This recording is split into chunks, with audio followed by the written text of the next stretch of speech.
ഇപ്പോൾ ട്രെൻഡായി ഓടിക്കൊണ്ടിരിക്കുന്ന ഈ ഒരു ഐറ്റം ആഫ്രിക്കക്കാരുടെ കസാവ ഫുഫു ആണ്. ഇതറിയാത്തവരുണ്ടെന്നുണ്ടെങ്കിൽ പേര് കേട്ട് ഞെട്ടൊന്നും വേണ്ട കേട്ടോ.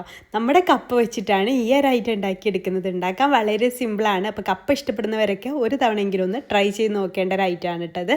അപ്പോൾ അതെങ്ങനെയാണ് ചെയ്യുന്നതെന്ന് കണ്ടാലോ. അപ്പോൾ അതിന് വേണ്ടിയിട്ട് ഞാൻ കപ്പ എടുത്തിട്ടുണ്ട്.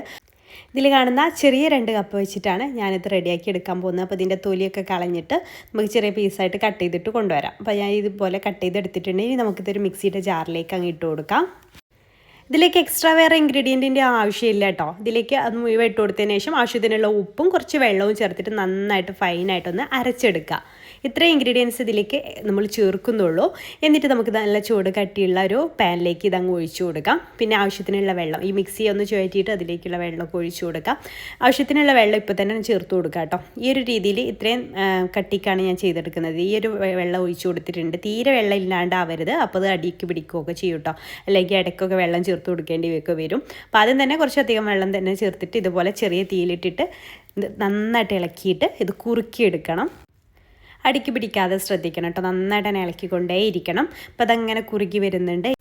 ഈ വൈറ്റ് കളറൊക്കെ പോയിട്ട് ഒരു ട്രാൻസ്പെറൻറ്റ് കളറായിട്ട് വരണം കേട്ടോ. അപ്പോഴാണ് കപ്പ ശരിക്കും ഒന്ന് കുക്കായിട്ട് വരുള്ളൂ. അപ്പോൾ അത് അടിയിൽ നിന്ന് ഇങ്ങനെ ചെറുതായിട്ടൊക്കെ ട്രാൻസ്പെറൻറ്റ് കളറായിട്ട് ഇങ്ങനെ വരുന്നുണ്ട്. അപ്പോൾ മുഴുവനായിട്ട് അത് ആവുന്ന വരെ നമുക്കിതുപോലെ ഒന്ന് ഇളക്കിക്കൊണ്ടേയിരിക്കണം കേട്ടോ. അപ്പോൾ ഇത് ഇളക്കുമ്പോൾ ലാസ്റ്റിക്ക് ആകുമ്പോൾ നമുക്ക് ഇളക്കാൻ കുറച്ച് പാട് വരും കേട്ടോ. ഇതുപോലെ ഇങ്ങനെ വലിഞ്ഞിട്ട് ഇങ്ങനെ ചീസ് പോലെ വലിഞ്ഞ് വരും കേട്ടോ. അപ്പോൾ അത് ഏകദേശം ആയി തുടങ്ങിയിട്ടുണ്ട്. നമുക്കിങ്ങനെ ഒരു പാനിൽ നിന്ന് ഇങ്ങനെ വിട്ട് പോരുന്ന ഒരു പരുവം വരും കേട്ടോ. അപ്പോൾ അത് ഈ ഒരു പരുവാകുമ്പോൾ നമുക്ക് ഇതിൽ നിന്ന് എടുക്കാം. അപ്പോൾ അത് കറക്റ്റ് അതിൻ്റെ ആ ഒരു ലെവലിലേക്ക് എത്തിയിട്ടുണ്ട് കേട്ടോ. ഇപ്പോൾ ആഫ്രിക്കക്കാരിത് കഴിക്കൽ ഈ ഒരു ചൂടോടുകൂടി സെർവ് ചെയ്യലാണ് കേട്ടോ. ചൂടോടുകൂടി കറിയും കൂട്ടി അങ്ങ് കഴിക്കലാട്ടോ അവർ ചെയ്യുന്നത്. അപ്പോൾ ഈ ഒരു ചൂടിൽ തന്നെ കഴിക്കാൻ പറ്റുന്നവർ അങ്ങനെ ചെയ്യുക. അല്ലാത്തവർ തണുത്തിട്ട് ഇഷ്ടമെന്നുണ്ടെങ്കിൽ തണുത്തിട്ട് കഴിക്കാം കേട്ടോ. സംഭവം എനിക്കിഷ്ടമായി. പിന്നെ ഈ ഒരു രീതിയിൽ വലിഞ്ഞിട്ടൊക്കെയുള്ള ടൈപ്പ് എല്ലാവർക്കും ഇഷ്ടപ്പെടുമെന്ന് എനിക്കറിയൂടാ. എനിക്ക് കപ്പ ഓൾറെഡി ഇഷ്ടമുള്ളതുകൊണ്ട് ഇതെനിക്ക് ചിക്കൻ കറിയും കൂട്ടിയിട്ട് കഴിക്കാനായിട്ട് ഭയങ്കരമായിട്ട് ഇഷ്ടമായിട്ടോ. ചീസ് പോലെ ഇങ്ങനെ വലിഞ്ഞിട്ടാണ് ഇത് ഉണ്ടാവുക. അപ്പോൾ നിങ്ങൾക്ക് ഇഷ്ടമായിട്ടുണ്ടെങ്കിൽ ഒരു തവണ ട്രൈ ചെയ്ത് നോക്കുന്ന സമയത്ത് ഫീഡ്ബാക്ക് അറിയിക്കാം കേട്ടോ. അതുപോലെ ഇത് ട്രൈ ചെയ്തവരുണ്ടെങ്കിൽ കമൻറ്റ് ചെയ്യണേ. എങ്ങനെയുണ്ട്, നിങ്ങൾക്ക് ഇഷ്ടമായോ എന്നുള്ളതൊക്കെ കമൻറ്റ് ചെയ്യണേ. എൻ്റെ മോള് ചോദിക്കുന്നുണ്ടായിരുന്നു ഇതെന്താ സ്ലൈമാണോ എന്നിങ്ങനെ വലിഞ്ഞു വരുന്നത് കണ്ടിട്ട് കേട്ടോ.